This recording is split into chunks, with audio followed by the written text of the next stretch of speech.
Yeah, or maybe it's a dark comedy. I don't know. Maybe you get real. The narcissist would say, I didn't say any of that. You're crazy. You're crazy. All my friends agree. Stop being crazy.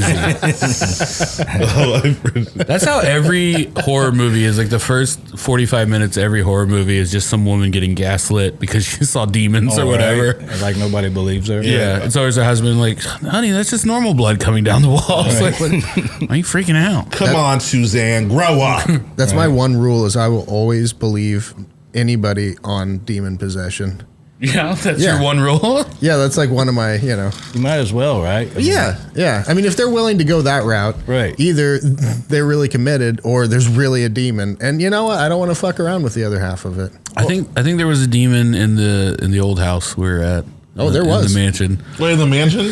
There was one night I was by myself and I was watching something and I just had this feeling that there was a presence in the closet kind of area. And I could almost feel it like moving around the room. And I remember I just like, was like, I'm not going to panic. And I got up and I opened the door. And I was just like, just go into Thad's room because you weren't there. That's bullcrap. You were downstairs. So I was just friends don't shoo demons into other friends' rooms. Well, period. I was like, just go out into the house. Like, don't come. You're not trapped in my room.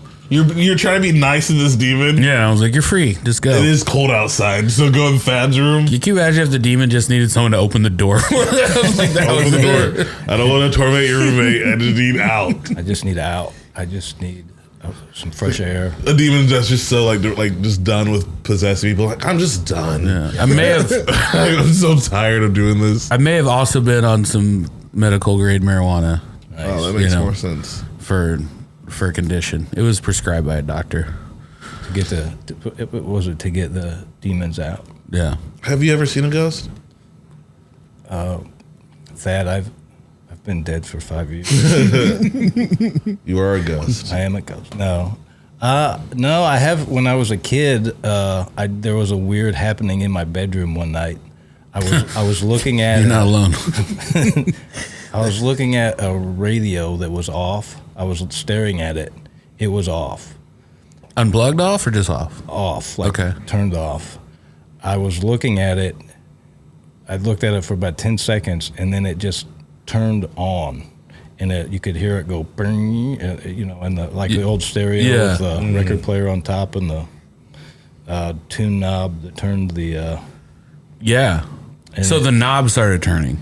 It turned on. Oh, okay. Yeah, that would have creeped me out. And the fact that I was looking at it and it did that, I think I ran out of the room, or either that or I just crawled back in bed or under the covers and was like, it all went away. You know how crazy that story sounds to like the Gen Zs? Sometimes electronics just turn on. No, not these. These ones you had to push. You had to push. You had to push. It was like rolling up a car window. There's no accidentally way that happens. Right. So it was one of those knobs that was also the volume. So it was one that you turned and. Nope, I would have kicked that thing straight into the trash. Yeah, right. Did you ever have a Teddy Ruxpin growing up? No. What's that? No, I did not. So it was this bear that you would put like a tape into, and it had different stuff on the tape. It would tell stories, and I had one that was a Mickey Mouse, but it was the same thing. You put the cassette tape in its back or whatever. Now I've heard stories about those things like kicking on like in the middle of the night, and Furbies. And there's actually we had a Furby like that did that. There's a whole website of like wild stuff that different because there's different error codes that can happen within a Furby. And it's like and they're all like demonic. It's like, error code 7, it'll start speaking backwards. Error code and like turning on in the middle of the night and like doing stuff. And like all these people are like submitting their reports of like this wild stuff that Furbies have done. But like one of the biggest ones is turning on by themselves at random times. All baby toys do that. All the electronic baby toys. So eventually, after your kids chewed on them for a while, they get like enough grime in them that they like the buttons either stick, they repeat, they won't work, or they just kind of go off at random times. And so it'll be like after the kids are in bed, we're just watching TV or something, and then in the corner, muffled under some blankets, something starts singing at you. Or when the batteries get real low and they start singing in the warped voice. And you're blaming Kid Grime.